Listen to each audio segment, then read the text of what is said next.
From the rural natural setting here in the city of Grant to the bustling business community found in the city of Vadnais Heights. Our next local image segment features the tale of two neighboring businesses with ties to one of the world's tallest and highest profile building projects, the new One World Trade Center in New York. And although Larson Engineering and DeFrain Manufacturing are both working on separate projects that connect them to the site where the Twin Towers once stood, it's their connection to our communities and the pride they take in their workforce that keep these companies rising to the top in their fields.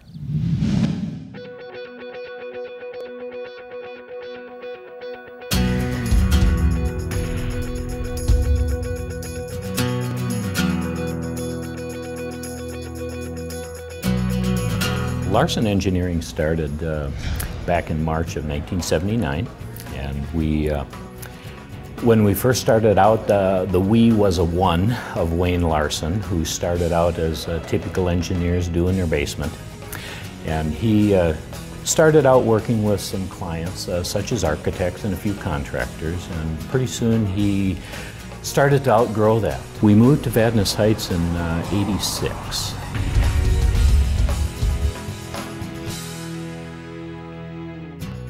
I grew up in sheet metal. I started when I was 12 years old at my dad's company. Through the years, he had sold it. I had left the company that my dad had sold to this other individual. I had customers that knew I was leaving, and they started giving me purchase orders before I had a company. It's like, wait a minute, I don't even have a company now, but they'd say, we got so much faith in you. We know that you're going to start a business, so here's some purchase orders. So I brought 7 people to the other company, made them Class B stockholders so they would have stock in a company. We were there at the old location for 3 years. We came over here in 1995 in the Vadnais Heights area, and we've had a great relationship with Vadnais Heights ever since then.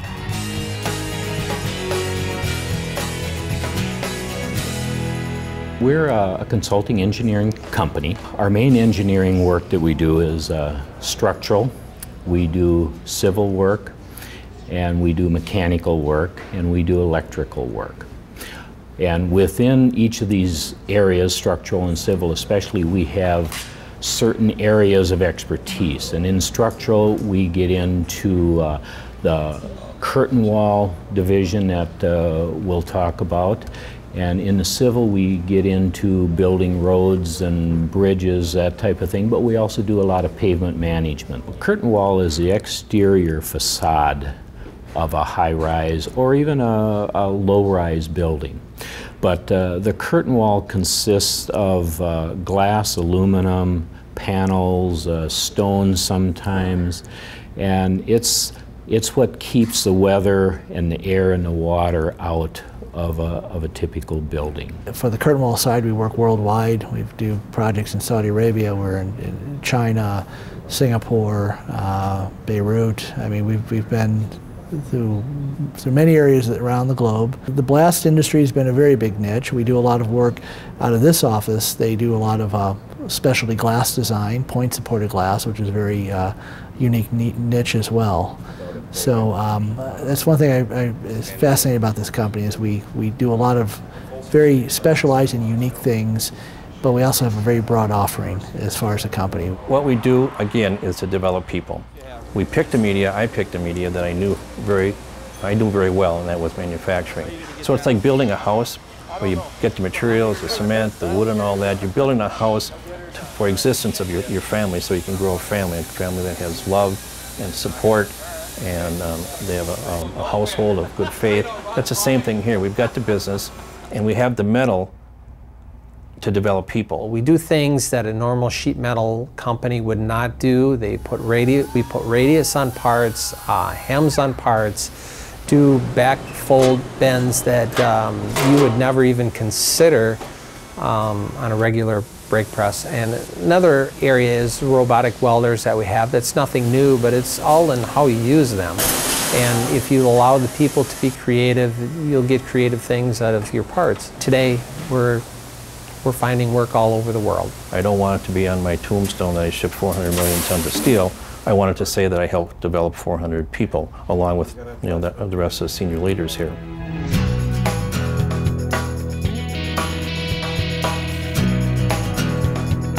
We have both engineers and CAD operators that work for us. When I first started, we had 0 females working for us.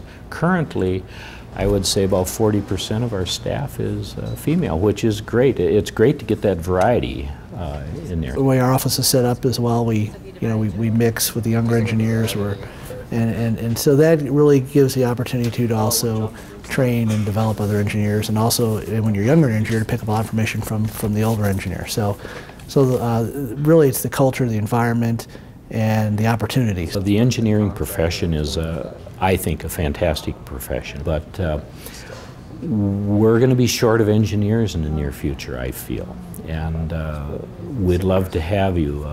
We also do a lot of drafting and CAD operations here. That's a fantastic vocation too. You know, one of the signs that I personally have that we're on the right track is that we don't have people leave DeFrain manufacturing. Very, very, very few leave. When they open up their toolbox and they say they worked on a model laser and a model press brake and they did all the programming on it, that makes them be first in position when they ever would leave DeFrain. It makes them hard to leave DeFrain because they don't get this training any other place. So keeping their resumes full, keeping their toolbox full is very important to me, even to a point where they don't realize that these skills need to be developed. They don't realize the skills that I see in them, and I want to develop those skills. He's given me the freedom to be creative and build things outside of the boundaries of standard sheet metal fabrication, making extremely new and fresh looks out in the industry that they've never seen before, and it's exciting to go out into the public and see things that you were involved with at the very beginning. One World Trade Center was done out of our St. Louis office, actually. And it started in '09 that we started working on it. Sometime mid-summer, the curtain wall portion will be done in that building. From the top of the spire, one of the unique things about it is it's 1,776 feet tall, which is also the year of the Declaration of Independence. The building also sits on top of a transportation hub for the subway system. We're also doing work on that. One of the very interesting parts of Tower 4, which is one of the towers we haven't talked about, there's a 50-foot tall facade at the base of the building, steel, 5-story facade. When you get into the space, it'll be 75 feet tall of open space. And it's going to be an incredible space, I think, once that's completed.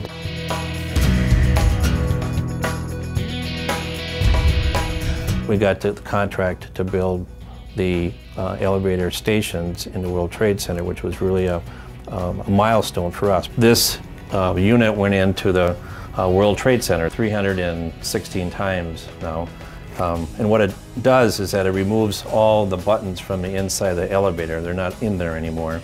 And in an effort to reduce elevator shafts and move people faster, our customer came up with this technology with the electronic part of it. The rest of it is ours. So removal of the buttons on the inside means the buttons have to be on the outside.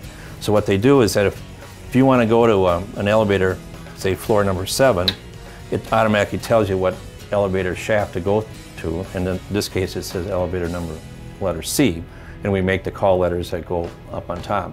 And this part right here is actually in the World Trade Center with all of the names of the people that worked for DeFrain at the time that we fabricated this 6 months ago. This is behind every monitor on every floor in the One World Trade Center. It's not open to the public yet, and we were able to go up to the 67th floor and then all the way down into the gallows, and it was just a humbling experience to see the original footings that were there, the survivor stairs that were there. It was just a humbling experience to be part of that.